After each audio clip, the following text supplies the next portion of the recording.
Hello everyone, Richard here, and today we're going to be taking a deep dive into the Engineer class in Deep Rock Galactic and go over his weapons, equipment, role on the team, and other useful pointers along the way. The Engineer is one of 4 playable classes in DRG and is geared towards supporting the team through its turret, deployable platforms, and ability to handle hordes or heavily armored enemies, depending on your weapon choices. The Engineer may not have the sustained combat abilities of a gunner, but is typically a more flexible combatant than the scout and driller, thanks to its unique weapon choices. The starting primary weapon for any Engineer is the Warthog Auto 210, a semi-automatic shotgun with a lot of customizability and versatility with upgrades and overclocks. While it may be a bit anemic at first, the upgrades go a long way in making the Warthog more effective.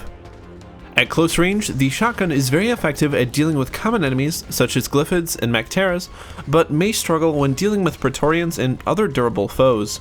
Again, the shotgun's overall feel can change quite dramatically with a few small changes. As a primary weapon, it serves the Engineer very well and allows the class to dominate hordes in tight caverns and at close ranges. In most cases, I like to run supercharged feed mechanism for faster firing, loaded shells for increased damage, either quickfire injector or high capacity mag for increased sustained DPS, bigger pellets for even more damage, and minor adjustments to dramatically improve fire rate. For overclocks, most of them are actually relatively useful, although I would say mini shells is my favorite standout, as it only minimally impacts damage while dramatically improving your ammo stats and handling. However, both clean overclocks are also recommended as well. For those looking for something a bit more compact, the Engineer's other primary weapon, the Stubby Voltaic SMG, can be yours by completing the appropriate weapons license assignment available at level 10. While it lacks the raw stopping power of the Warthog, it offers some other unique benefits that make it a fun primary weapon nonetheless. While it deals bullet damage as normal, it also deals, as the name implies, electrical damage. Unfortunately, no creatures currently are actually vulnerable to electrical damage, and in fact, some of them actually resist it, so it's best to think of it as bonus damage to your target. However, it can also inflict electrocution, causing damage over time and slowing the enemy to a crawl. This could also make them vulnerable to weapons that receive bonuses against enemies in electrical fields, like the Zukovs or the Stubby itself with the right upgrades. The SMG is capable in a similar role to the Warthog, however gains a longer effective range since it isn't a shotgun. However, its recoil is a bit stronger than you'd expect, and it suffers from a rather small ammo pool as well. If you do intend to run the Stubby, there are essentially 2 basic ways of using it, either as a standard primary or as an electrocution tool. The mods for the first will include increased caliber rounds, floating barrel, high velocity rounds, overcharged rounds, and conductive bullets. For overclocks, besides the 2 clean overclocks, I would recommend lightweight rounds, as the increase in ammunition is rather substantial and easily offsets the lower damage significantly. The electrocution build will consist of upgraded capacitors, floating barrel, high velocity rounds or expanded ammo bags, larger capacitors, and finally, electrical arc is a must, along with EM refire for your overclock slot. Moving on to secondary weapons, the Engineer's default, the PGL 40mm, is a break-action grenade launcher and with the right upgrades is extremely powerful at dealing with clusters of weaker enemies in an instant. The 40 mic is one of the biggest selling points of the Engineer and gives the class utility that others only really have at close range or with their limited supply of grenades. While the ammo supply for the PGL isn't large, especially if you're taking the Fat Boy overclock, you should have no trouble having a healthy number of grenades. With too many blast radius mods, however, it can be a bit of a liability in tight caverns, so I would stay careful when firing and always watch your background. A little splash damage typically won't be a huge deal, however, but still, be courteous to your fellow miners. The PGL does have a lot of modding potential, so I would definitely recommend experimenting with different configurations on your own, but a good place to start would be to take Frag Shell for improved blast radius, larger payload for more damage, Incendiary Compound or Pressure Wave, Nails and Tape, and Spiky Grenade. For overclocks, both Clean Sweep and Pack Rat are easy enough options, especially with the absence of a good substitute. RJ250 compound does have some useful application as a lifesaver, however you want to keep your area damage at around 125, so you may have to adjust some of your mods. Finally, Fat Boy can be a powerful tool if used with discretion against swarms. However, this does make the PGL less flexible against smaller clusters of enemies. The final weapon for the Engineer, and a more controversial choice, the Breach Cutter, trades some of the horde clearing capabilities of the PGL for effective anti-armor capabilities and an extremely effective counter to Praetorians and exposed dreadnoughts. Due to the way the weapon inflicts damage, it does more effective damage towards larger and fleeing enemies, as they will be exposed to the plasma arc for a longer duration.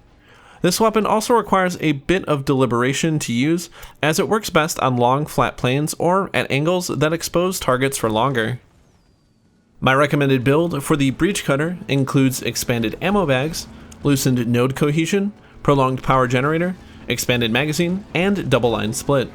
For a good general purpose overclock, lightweight cases and stronger plasma current are good options. If you are using the electrocution stubby, then Inferno makes a good pairing and allows you to stack damage over time effects, slowing your targets to a near standstill, but more on this later. The Engineer also has two very useful and pretty straightforward tools. The first, the platform gun, is a scout's best friend, and at worst, another easy way to negotiate awkward cave systems. Firing the weapon will deploy a small yellow platform that players can stand on. Scout players can use these to quickly jump on and reach distant minerals in conjunction with their grappling hook, making the Scout and Engineer sort of a symbiotic relationship. Once upgraded, the platforms will also reduce fall damage, making a plunge into a deep cave a little safer. With the addition of the Repellent mod, you can also dissuade enemies from traveling over your platforms, allowing you to funnel them into more desirable locations. Our modifications for the platform gun will include expanded ammo bags, Plascrete Mark II, and repellent additive. The second gadget available for the Engineer is the LMG gun platform, more commonly known as the turret. It is an automated sentry gun capable of keeping most common enemies at bay. However, it is limited in range and in firing area, so it won't substitute your firepower completely. It works very well when static defense is preferred, such as in mule recovery missions, point extraction, or on certain deep dives. It's also very useful for watching your back when mining or covering a withdrawal.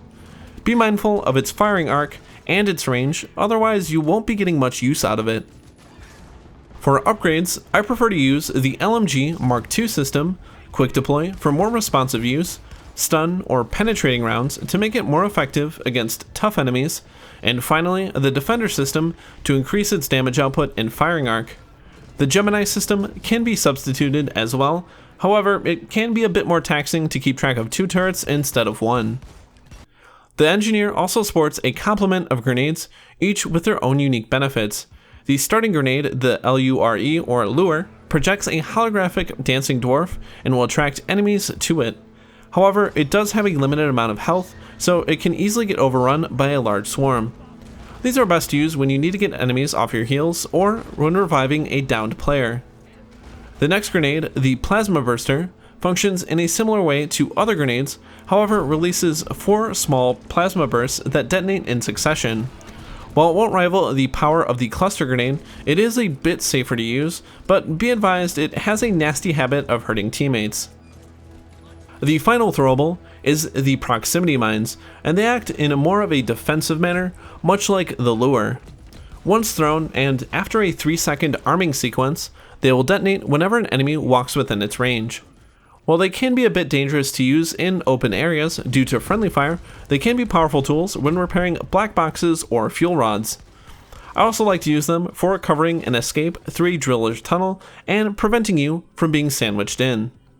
Now that we have a basic understanding of the gear available to the Engineer, we will now discuss how best to play this class. Besides your basic combat duties, one of the most important jobs for the Engineer is to place platforms near high up minerals and objectives so scouts can reach them. Otherwise, it is quite tedious or at the very least inefficient to reach said minerals using other classes' tools such as the driller's drills or the gunner's zipline. Second, it is important to remember to try and always keep your turret up and running. This is something I admittedly forget a lot, and you will likely as well. However, it is a very important tool and will make missions go by much smoother if used properly. When selecting what weapons and overclocks you will use, consider your team composition, their weapon selection, and overclocks as well. If your team lacks good AoE damage dealing, then the PGL is probably a good thing to have. However, if you have a good driller with a flamethrower and a gunner with a carpet bombing autocannon, then maybe you could consider bringing the breach cutter to deal with Praetorians. In general, both the Warthog and PGL are very good weapons for the engineer, especially with the modifications I recommended earlier. A bit more advanced loadout would be running the electrocution build for the Stubby SMG along with the Inferno breach cutter. Against high value targets, being able to stack both electrocution and fire damage over time will significantly reduce their movement speed and their threat to you and your team. However, this loadout definitely takes some practice to get down and requires very specific overclocks to make possible, both Inferno for the cutter and EM Overdrive for the SMG. The key strengths of the Engineer are its relative effectiveness against groups of enemies, thanks to the grenade launcher, both of its primaries, and the LMG turret. In addition, the Engineer can make negotiating caverns much safer and easier thanks to its platform gun. However, it can struggle to deal with tougher threats such as Praetorians, especially at range. In general too, the Engineer has trouble dealing with distant foes such as Spitballers and Menaces. Thankfully, a scout should never be too far away to help you deal with them.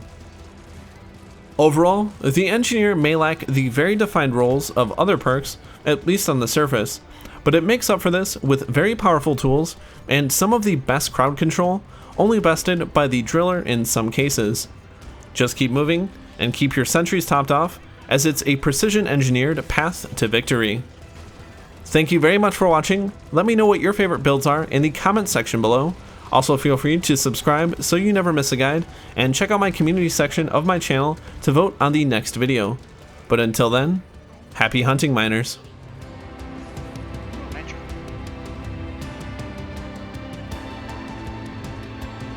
Oh my god. What is that noise?